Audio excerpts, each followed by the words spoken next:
Benavides. Claudia, que ya la tenemos en pantalla aquí, nos va a presentar un trabajo que tiene que ver con género. Vamos a, ¿puedes, Claudia, poner la imagen? ¿Ya? Ese es un trabajo distinto a los anteriores, pero dentro de lo que son las experiencias de aula, es un destacado trabajo. Así que los dejo con Claudia Martín. Muchas gracias. Hola, buenas tardes. No sé si ven bien la presentación y si me escuchan bien. Sí, súper bien. Gracias. Bueno, entonces, como dijo el profesor Olfos, hoy día yo los quiero invitar a que reflexionemos sobre nuestras expectativas como docentes, tanto en nuestros alumnos como alumnas, y cómo esto podría o no influir en que ellos, al terminar el liceo, elijan una carrera que esté ligada a las matemáticas. Entonces, el hecho de que yo haya puesto alumnos y alumnas en el título no es solo por ser inclusiva, sino que en realidad es para que reflexionemos un poco de las diferencias que puede haber. Entonces, antes de comenzar con esta reflexión, yo quiero que vean esta pregunta y sin pensarlo, sin analizarlo mucho, se contesten a sí mismos, no en el chat, ni con micrófono abierto, ni nada. ¿Quiénes son mejores en general en matemática, hombres o mujeres? No hay alternativa a todas las anteriores, ni ninguna de las anteriores. Entonces, piensen en qué fue lo primero que pensaron y quédense con esa idea porque después la vamos a retomar al final. ¿Cómo, Mati? Ahora sí, si pueden silenciar los micrófonos, por favor. Este tema, esta idea de las expectativas docentes, en realidad fue mi tema de memoria del magíster hace unos meses y nació a partir del llamado fenómeno de la desigualdad. El fenómeno de la desigualdad es algo que existe a nivel mundial. El primer mundo, Asia, África, incluyendo Latinoamérica, que es la tendencia donde las mujeres eligen en general carreras más ligadas al área humanista y los hombres más ligados al área científica y matemática. Esto de manera general, se entiende que hay excepciones, se entiende también que hay ciertas carreras que en realidad pueden calzar en uno o en otro grupo y que no cumplen tanto, pero es una idea general. Y esto, ya contextualizándolo un poco más en Chile, esta gráfica es del 2015, que en realidad no es hace tanto, son 5 años nomás, y hace 5 años podemos ver que ingeniería, por ejemplo, industria, construcción, tendencia totalmente masculina. Lo mismo que podemos ver en el área de ciencias, o sea, esto también está pasando acá y también la brecha es bastante grande. Y por el contrario, en el área de la educación, de las ciencias sociales, son más las mujeres las que lideran, también en el área de servicios sociales. Así que esto está pasando y la pregunta es, ¿por qué y qué podríamos hacer nosotros como profesores que estamos como en el proceso antes de que esto ocurra, digamos? O sea, nosotros somos los que podemos ahí influenciar un poquito antes de que salgan de cuarto medio y ver qué van a elegir. Entonces, bueno, esto pasa y la investigación tomó otras pequeñas investigaciones que se hicieron años anteriores y de las conclusiones que se sacaron es que respecto a las niñas tienen menor confianza en las capacidades que ellas tienen en matemática. Además, están mucho menos motivadas que los hombres y por ende los resultados son menores. Esto en general son investigaciones de distintos países, pero la idea es que después lo vayamos contextualizando un poquito a lo que pasa en nuestra realidad, en nuestras aulas en Chile, ¿verdad? Y bueno, dado este fenómeno, tenemos que, por ejemplo, la UNESCO en 2015 y 2018 creó unas fechas para motivar a las mujeres y a las niñas también a que se metan en esta onda de las matemáticas, las motivan a que participen más en la ciencia, conociendo en realidad este fenómeno. Y en particular en Chile, algunas universidades, si es que faltaron algunas, igual sería genial que lo pusieran en el chat. Algunas universidades de Chile tienen cupos cupos especiales para mujeres en carreras, algunas carreras de ingeniería y algunas carreras científicas.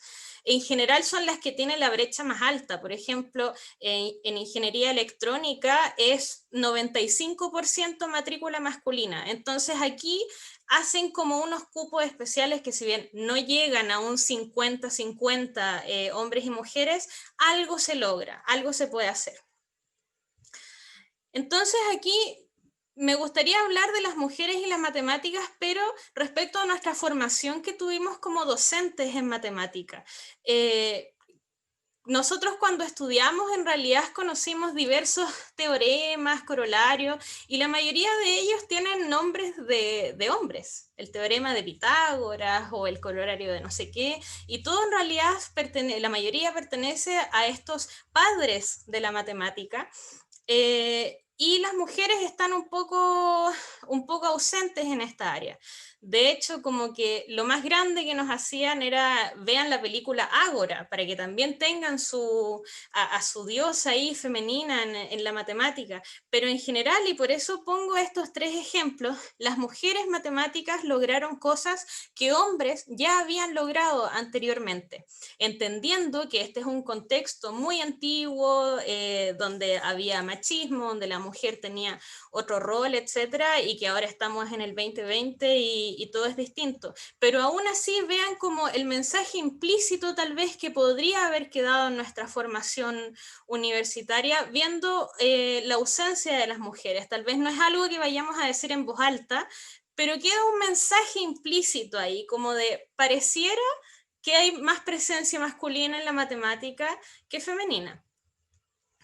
Entonces, dejando un poco de lado esto de la diferencia de género, vamos a adentrarnos más en el área de las expectativas. Pero antes les quiero contar este experimento de Rosenthal y Jacobson, que es bastante antiguo, del 68, pero aún así los resultados que tienen se pueden contextualizar aún en el 2020.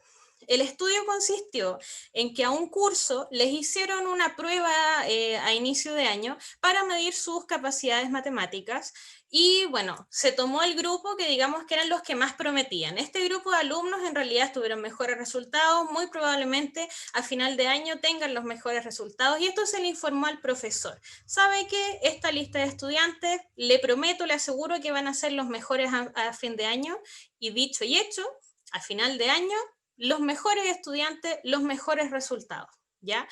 Esto en realidad es como evidente, o sea, si ya me habían dicho que habían tenido buenos resultados en el test, si estaba como todo claro, ¿cuál es la novedad de que a final de año los resultados se mantuvieran, verdad?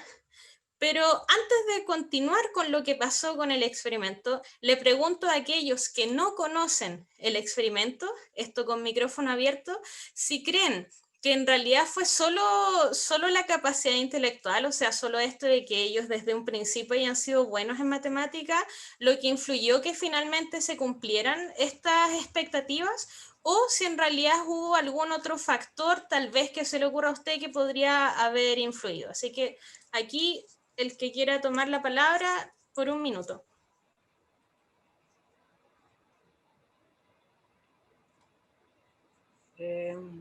Voy a hablar. Hola, mi nombre es Elisa Venegas, soy de La Calera, trabajo en un colegio municipal, soy profe de matemática. Mi experiencia, para poder contestar esto, y porque lo he vivido con mi nieta también, que está en sexto, en un colegio particular pagado, pienso que tiene harto que ver las habilidades matemáticas, bueno, con lo que uno nace, pero además eso, si tú, es como una plantita, si tú no lo riegas, no florece. Hay niños que dicen que no les gusta la matemática, pero va a tener que ver cómo tú le entregas, la motivación que tienes. Mi nieta, desde pequeñita, desde que empezó a hablar, yo empecé a jugar con ella, a contar, qué sé yo. Nosotros tenemos niños muy vulnerables, que no tienen apoyo, que tienen capacidad, pero no la sacan. Y cuando uno los motiva, cuando uno está siempre con ellos entregándole la matemática de manera diferente, y no esa matemática conductista, sino que la constructivista, que para mí es la ideal, y se lo agradezco también a los profesores porque yo también estoy en la Pontificia, y ahí aprendí mucho. La parte intelectual, claro que tiene que ver las capacidades con las que uno nace, pero también tiene que ver cómo te entregan. Yo tengo un hijo que es sociólogo, que sufrí con él por la matemática, sobre todo en la universidad. Ahora me dice, mami, era tan fácil, me dice. Yo le digo, es que es la forma en la que te entregaron la matemática. Lamentablemente, en la actualidad todavía tenemos profesores que lo único que hacen son un montón de ejercicios y no está contextualizado. Entonces el niño no quiere matemática. No quiere, ¿por qué? Porque ya llegó la vieja con puro ejercicio que no entiende nada. Porque el lenguaje matemático es difícil de comprender si tú no lo llevas a un contexto, si tú no haces que el niño esté con las cosas que a él le gustan. Ya, si tú lo contextualizas, tú lo sacas a terreno, tú le haces material. Entonces pienso que acá puede, por supuesto que la capacidad, pero más de alguno a lo mejor tuvo esa suerte de tener a alguien ahí que lo motivó, ¿cierto? Y que amó la matemática, porque hay que amarla para poder entenderla. Pero el amor que uno necesita para esta asignatura tiene que ser entregado por una persona de manera clara, de manera práctica, didáctica, y no con puros esos montones que yo me acuerdo de guías que me entregaban en el colegio, que yo las botaba. A mi hijo, a mis dos hijos, le encontraba todas las guías, escondía cuando le hacía un aseo general en su pieza, cuando estaban en el liceo, y decía, oye, ay mamá, me decía, este profe, hace puro que no veía nada concreto, y todavía. Entonces, mi respuesta a esta pregunta, creo que sí, hay personas que tienen habilidades, por supuesto que las tienen, pero el tener o no tener habilidades no significa que tú no vayas a querer la matemática. Tú puedes no tener muchas habilidades en matemática, porque a lo mejor tu área es la historia, qué sé yo, el arte, pero sí puedes querer la matemática y aprender matemática y motivarte con ella. Esa es mi respuesta. Gracias. Gracias, Elisa. Y justamente le diste en el clavo con tu respuesta, porque si seguimos hablando sobre el experimento de Rosenthal y Jacobson, la verdad, colegas, es que nunca hubo un test. Al principio jamás se hizo un test. Lo que hicieron Rosenthal y Jacobson fue inventar que habían hecho un test, eligieron alumnos completamente al azar del curso y le dijeron al profesor, estos son los alumnos que tuvieron buenos resultados y que les va a ir bien. Entonces el profesor se quedó con esta idea de que en realidad sí tenían, que sí prometían, digamos, y fue gracias a las expectativas del profesor que estos alumnos tuvieron buenos resultados. Dentro del azar que se hizo, solo un 20% de los niños elegidos, digamos, realmente habían tenido buenos resultados el año anterior y por lo tanto calzaban con esta supuesta habilidad cognitiva. Entonces, de este experimento, lo que se concluye es que en realidad el principal factor acá no tuvo nada que ver con el intelecto, sino que fue meramente las expectativas que tenía el profesor sobre estos estudiantes.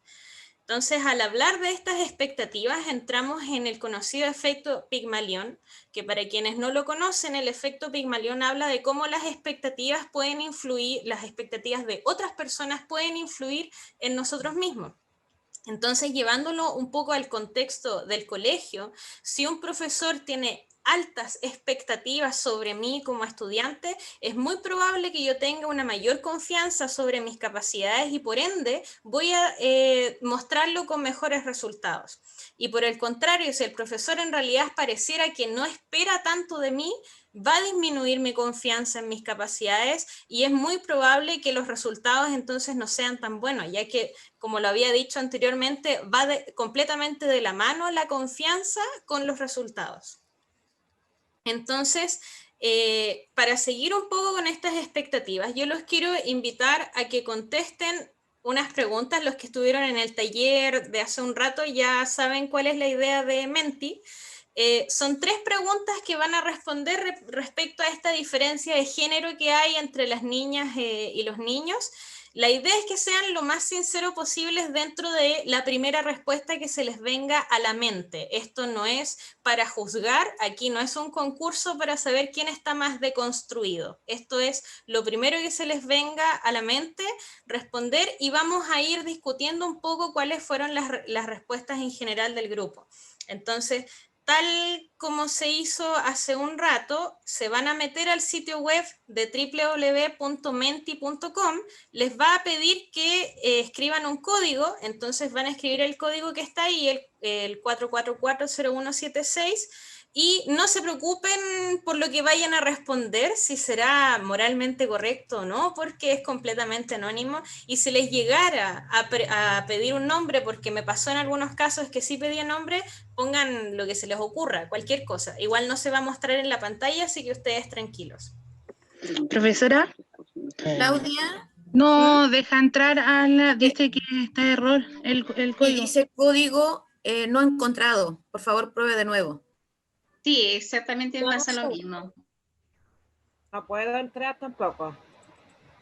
Ah, se me va. ¿Y ahora pueden entrar o no? Ah, no. Cambió el código, tienes toda la razón. Aquí me sale que cambió el código, lo voy a mandar en el chat. En el chat de esta reunión. No sé si se sigue compartiendo la pantalla. Sí, voy a... Ya, ese es el código.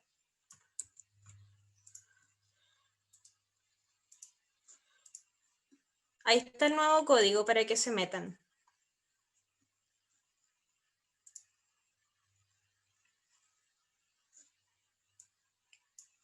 Ya voy a esperar a que se conecten. Hay 24 personas por mientras, 30 ya.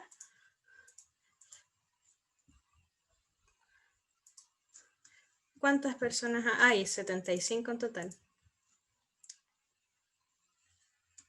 Ya voy a esperar unos 30 segundos a que se conecten los más que puedan.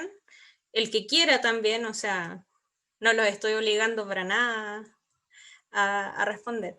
Yo quiero y no puedo entrar ahora. Bueno, no importa, ya no entré ya. Porque marco y no puedo entrar. Aparece un zapato, ¿está bien eso? Debería aparecer cualquier imagen.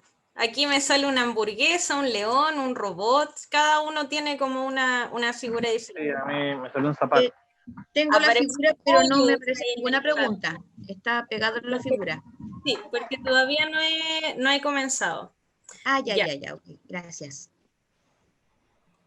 Entonces voy a compartir la otra pantalla, que es la pantalla que corresponde al Menti. Ya, por favor. Y aquí va a aparecer la cantidad de personas que respondan cada cosa. Como digo, no va a salir ningún nombre ni nada, así que ya hay 50 personas conectadas, así que yo con esto creo que voy a comenzar. Y el resto no se preocupe, si no participó puede pelear, puede discutir si quiere después en la reflexión, usted no se estrese.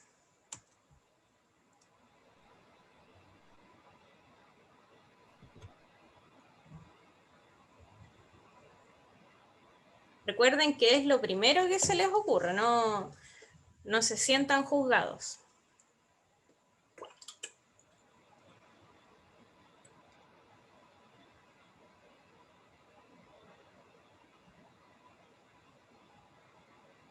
¿Les aparece la pregunta?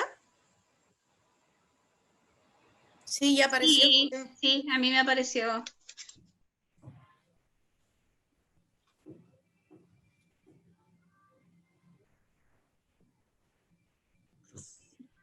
Falta la 2.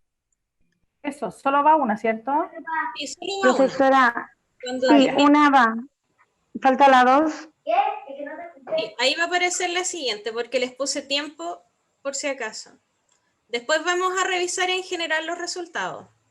Ahí aparece la segunda pregunta. Ahora debería aparecer.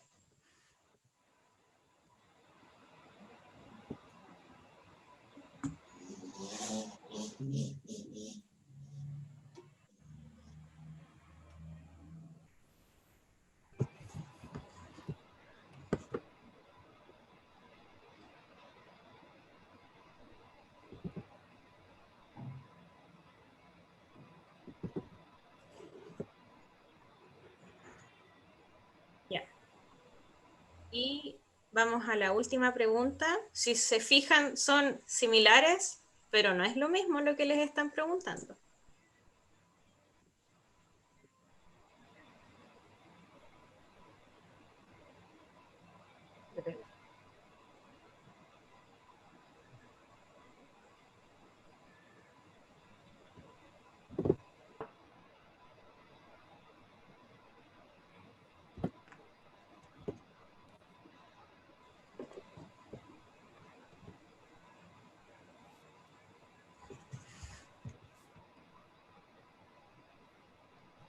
Falta una persona que responda, me sale acá. Ya. Entonces, vamos del principio, no lo vamos a discutir tanto porque esto lo vamos a dejar para el final, pero observen las respuestas. Observen que en realidad está bastante dividida la discusión. En general, uno hubiese esperado, digamos, en un mundo súper ideal, que todos pensáramos que en realidad niños, o sea, no que lo pensáramos, que afirmáramos que efectivamente niños y niñas tienen exactamente el mismo interés. O sea, en un mundo ideal todos hubiésemos dicho falso, pero finalmente es lo que estamos viendo en nuestras aulas, es lo que estamos experimentando con nuestros alumnos y alumnas. Entonces, esta misma división confirma el hecho que habíamos hablado anteriormente, o sea, hay una diferencia y la pregunta entonces es, ¿qué podemos hacer nosotros? ¿Verdad? Entonces ahí, en la última pregunta, también vemos que ahí está como, sí, más o menos, no sé, no estoy tan segura de si realmente es verdad o no. Entonces, vamos a seguir con esto y al final podemos discutir estos mismos resultados que ustedes vieron, que sirve también para que vean el contexto en el que estamos discutiendo en este momento. Entonces, vamos con la última parte. Esto que pasa con las expectativas que tenemos respecto a nuestros estudiantes y el hecho de que puedan ser o no diferentes, la verdad es que no es tan evidente como se cree. No es que yo, porque tenga más fe o mayor expectativa con un estudiante, voy a agarrar 2 pompones y le voy a celebrar cada cosa que haga o le voy a hacer una fiesta. Son cosas bastante sutiles que nosotros mismos podríamos no darnos cuenta en realidad de lo que hacemos. Partiendo por un lenguaje no verbal muy sutil, tal vez le sonreí un poquito más a ese estudiante al que le tengo más fe que a este otro, lo miré mejor, le hablé más suave, le puse algún apodo tierno, qué sé yo, y por lo mismo también ya desde la parte académica, yo esperaría que ese estudiante tuviera mejores resultados. Esas son mis expectativas, por lo tanto, si mis expectativas son altas, le voy a exigir más. Y al mismo tiempo le voy a dar la confianza de tú puedes, yo sé que tú puedes tener mejores resultados, así que espero mucho de ti, tengo toda la confianza puesta en ti. Entonces, si lo llevamos a esta diferencia genérica que tenemos acá, hay probabilidades de que estemos haciendo un lenguaje no verbal diferente dependiendo del género. Y recordemos que aquí solo estamos hablando de género. Por supuesto, hay otros factores que también influyen. Seguramente usted tiene ese alumno que es el alumno regalón, qué sé yo, pero específicamente en el género tal vez estamos haciendo cosas que no somos tan conscientes de que las estamos haciendo. Entonces aquí la pregunta que va para ustedes es, ¿consideran que tratan a sus alumnos por igual, exactamente igual? Y quiero que antes de pensar bien en la respuesta, fíjense en cuando les enseñamos ecuaciones a los estudiantes y usamos el famoso ejemplo de la balanza y les decimos, no, es que tienes que agregar lo mismo en ambos lados de la ecuación para que se mantenga perfectamente equilibrado. Si tratamos de igual forma a nuestros alumnos y alumnas en este momento, hoy, con lo que vemos que está pasando, la balanza en realidad está desequilibrada. Y si agregamos el mismo peso, se va a mantener desequilibrada. Entonces, la pregunta es, ¿qué deberíamos hacer como docentes para equilibrar esta balanza? ¿Cómo podríamos entonces mejorar esto? ¿Qué hacemos para motivar a las niñas? ¿O no hacemos nada? ¿O seguimos tratándolos a ambos por igual porque así llegaremos a la equidad? ¿O qué es lo que proponemos entonces como docentes a hacer o a no hacer? Y aquí empieza la discusión entonces. Tal vez algunos de ustedes ya han implementado algo, tal vez ya se habían fijado en algo, algo que les llamaba la atención. Así que aquí los invito a dar sus opiniones y sus perspectivas respecto a estas expectativas, porque recuerden que finalmente es esta relación del alumno con la matemática desde el colegio lo que va a influir al final de si él realmente va a querer estudiar algo con matemática o no. Y ojo, no estamos obligando a todos a que estudien matemática o ingeniería, pero queremos evitar que personas que tal vez tengan potencial o tengan motivación o les guste, tengan la confianza suficiente para hacerlo y no caigan en estos estereotipos y en este fenómeno. Así que, colegas, lo que quieran acotar, las sugerencias que quieran dar son bienvenidas en este momento.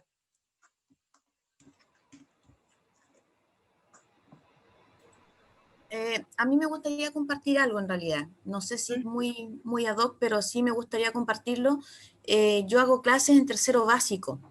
Tengo pequeñitos, trabajo también desde primero.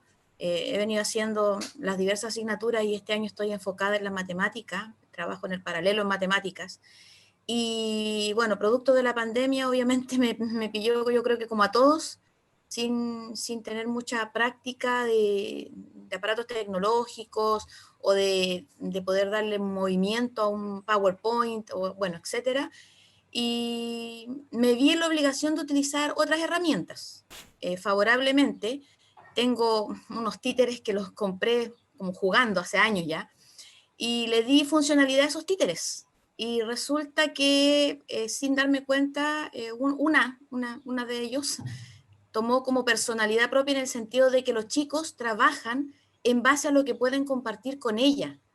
Y las clases las hago enfocadas en lo que yo le enseño a ella. Grabo videos enseñándole a Susi se llama mi títere, le enseño a Susi en el video y los niños aprenden estrategias distintas, por ejemplo, de las tablas de multiplicar, y me sorprendió favorablemente que en las clases donde yo evaluaba esto de manera oral, los chicos contestaban y me contestaban muchas veces sabiendo que Susi estaba escuchando y era como una especie de entre competencia y enseñándole a ella, a pesar de que ellos son de tercero y entienden que es un títere, pero explicándole mucho a ella de qué se trataba la tabla de multiplicar o cómo la habían entendido.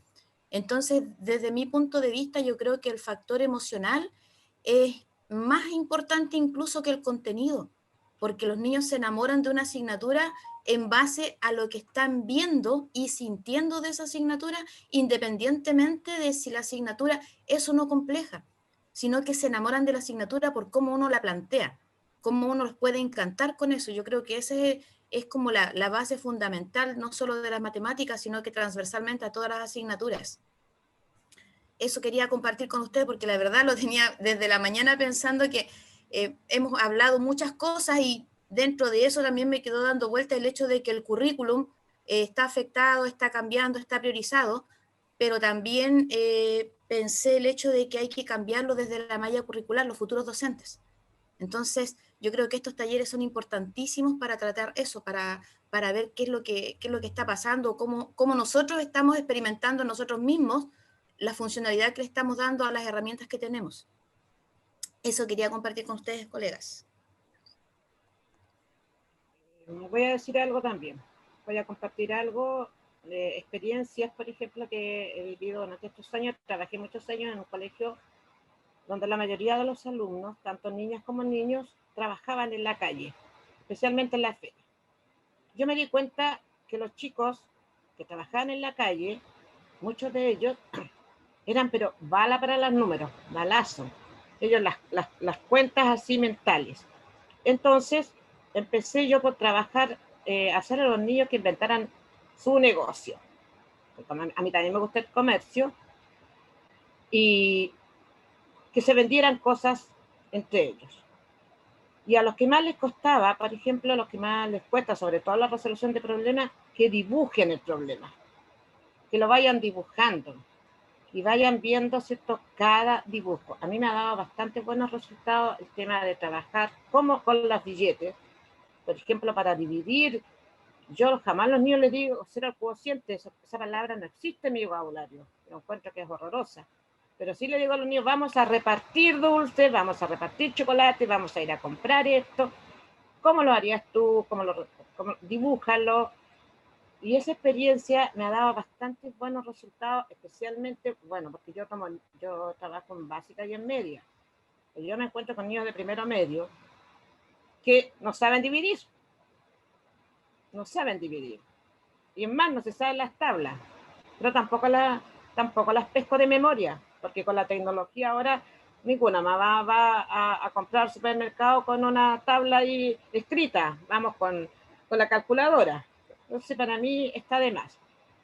Entonces, me he encontrado con esos problemas y porque siempre tomo alumnos de quinto para arriba, nunca he tomado cursos chiquititos. Entonces, creo que la falla, que no es una falla, digamos, intencional, sino que tiene que ver con la formación que hemos tenido, está en que desde pequeñito al niño hay que enseñarle la matemática como un juego. En kinder es súper fácil jugar al almacén, tienen de todas las salas, las de kinder tienen de todo. Es muy fácil de primero para arriba enseñar a crear conjuntos numéricos, porque cada problema que llegan a quinto, a sexto, y uno les dicta 109 y escriben 19. Yo creo que a muchos le ha pasado con el tema de los ceros. Y eso tiene que ver porque nos metieron en un sistema numérico, uno solo, pero nosotros podemos inventar sistemas numéricos. Demostrar, por ejemplo, que 2 más 3 es 8 con un sistema numérico diferente. Entonces, enseñarle a los niños jugando. Esa es una experiencia que yo tenía en mis 38 años de servicio ya, por si acaso, porque ya soy viejita, así que, pero amo esto, me encanta la matemática, siempre me gusta, entonces eso es lo que quería compartir.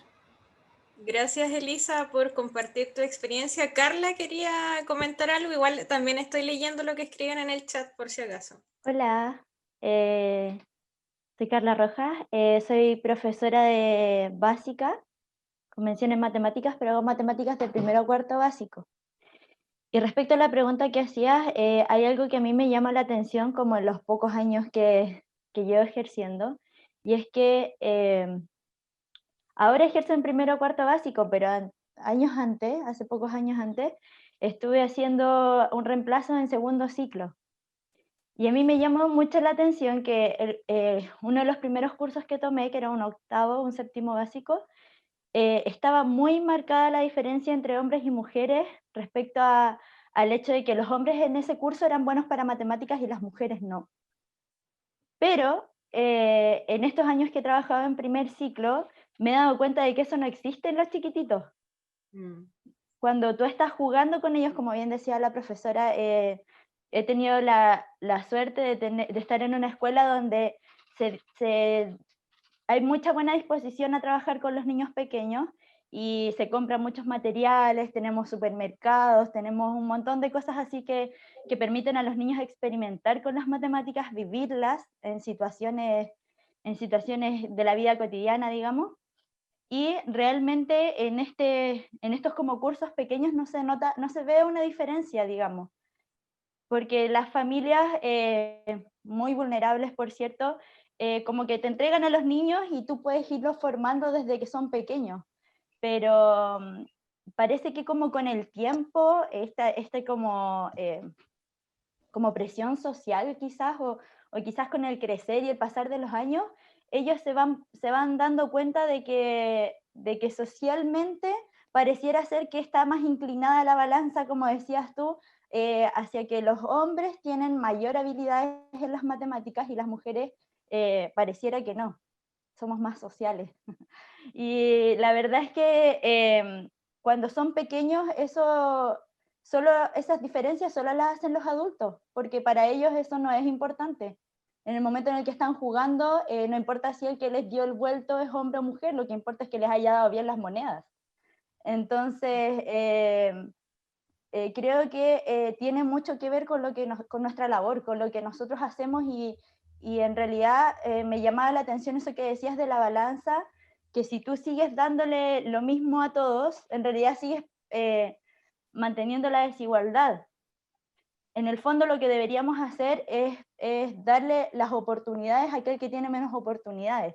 Y eso no es solo en el ámbito de género, porque, por ejemplo, en mi sala son 15 niños, pero 10 tienen diagnóstico. Entonces, no solamente creo que sea, o sea, es muy importante en el ámbito de género, pero también en todas las tremendas desigualdades que hay entre los niños. Creo que es importante recalcar eso, que tanto como en el ámbito de género, en distintos ámbitos es necesario como reforzar o darle más oportunidades, darle más experiencias de aprendizaje a los niños dentro de la sala de clases. Eso. Justamente, Carla, como dices tú, por eso usé la palabra equidad y no la palabra igualdad, que se suele confundir mucho, porque la igualdad es justamente cuando a todos les damos lo mismo. La equidad es cuando logramos dar los recursos de tal manera que todos lleguen al mismo nivel. Por eso me centré en ese concepto. Y de lo que tú dices, de que cuando chicos en realidad no se ve tanto eso. Yo les dejo acá una última como sugerencia de reflexión antes de seguir con las opiniones, que es un documental que está en YouTube, es un documental noruego que se llama La paradoja de la igualdad. Lo interesante de este documental es que Noruega fue elegido el país más equitativo a nivel mundial y aún así ellos presentaban el mismo fenómeno que mencioné yo, que es que las mujeres se van para esta línea y los hombres para esta línea de acá. Y como yo en este caso lo contextualicé solo al área docente, solo a lo que podemos hacer nosotros como profesores, acá experimentan desde bebés recién nacidos las diferencias que pueden encontrar, los aspectos sociales, los aspectos del machismo, los padres también. Entonces, sería interesante que lo pudiesen ver después, dura media hora, así que no les va a quitar mucho tiempo. Y la verdad es que es muy interesante para reflexionar este tema, porque incluso hablan como de la biología, de cosas que uno en realidad no quiere hablar, uno en realidad quiere mantener en silencio, pero están súper buenas sus reflexiones también, las que están dando en el chat, así que bueno, continuemos, igual ya estamos en el tiempo, pero si es que alguien quiere dar unas últimas reflexiones.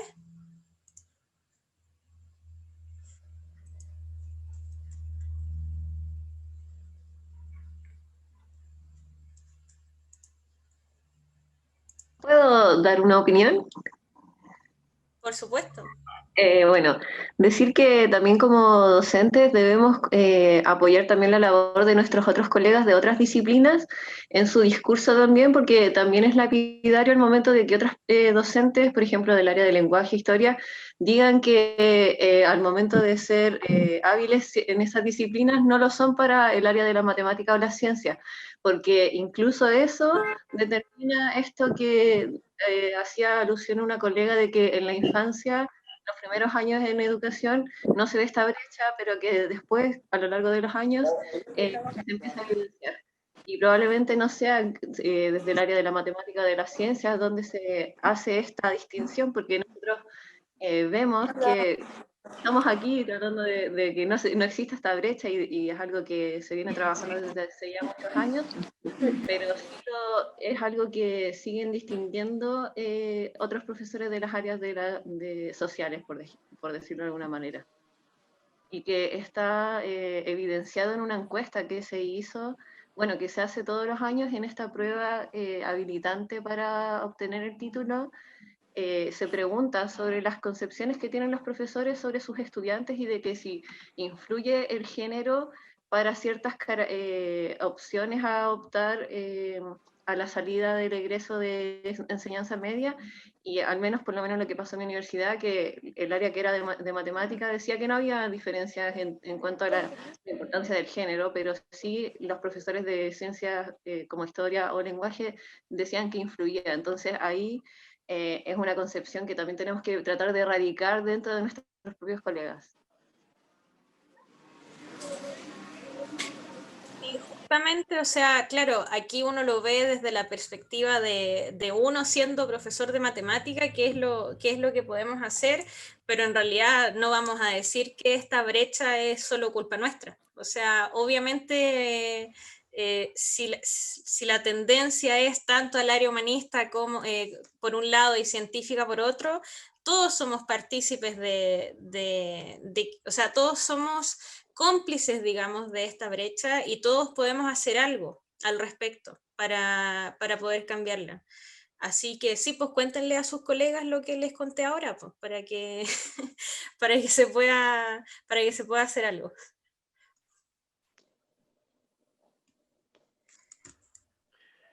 Muchísimas gracias, Claudia. Este es un tema bien importante porque la sociedad está muy compleja y la participación de la mujer y del hombre hoy día no tiene mucho que ver con lo que era hace un siglo atrás. Entonces hay que repartirse las pegas de otra manera y todos tener una misma cabida en este mundo.